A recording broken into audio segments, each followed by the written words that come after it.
Sam Versosa, nag-react sa mayoral race survey sa Maynila. What's up mga ka-showbiznatics? Nandito na naman tayo sa bago nating video. Kung bago ka sa channel na ito, ay pag-click naman ng subscribe button at notification bell para ma-update sa mga bago naming uploads.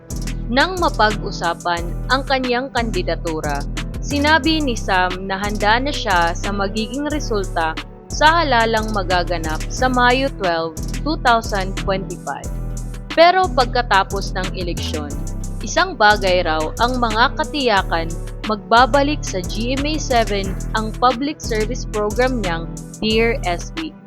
Sabi ni Sam, kung ito talaga ang tadhana ko at dito ako dinala ng Diyos, mangyayari at mangyayari yung mga dapat mangyari. Lahat ng life experiences ko, I am preparing for this moment. Ang hindi ko lang ini-expect, sobrang dumi pala ng politika. Ibang level ang techniques, grabe ang mga paninira.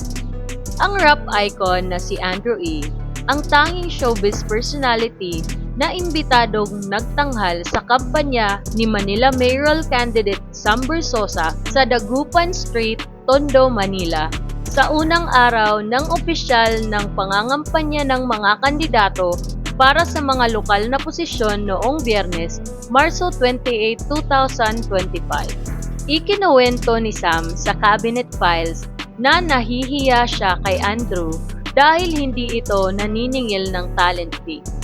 Di umano, hindi nagpabayad si Andrew E.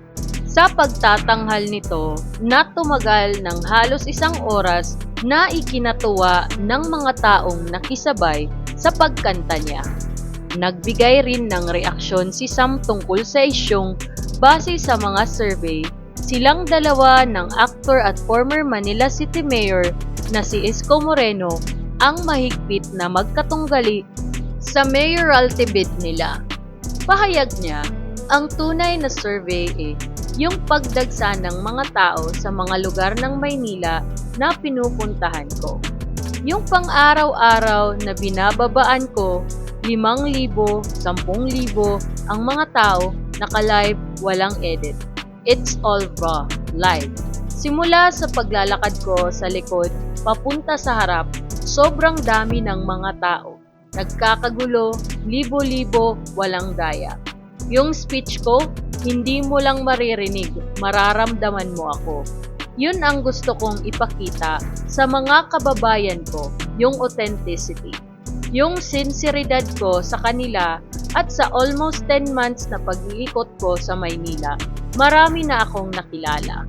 Marami na akong nakausap, marami nang nakarinig at nakaramdam ng aking mensaheng pag-asa at pagbabago.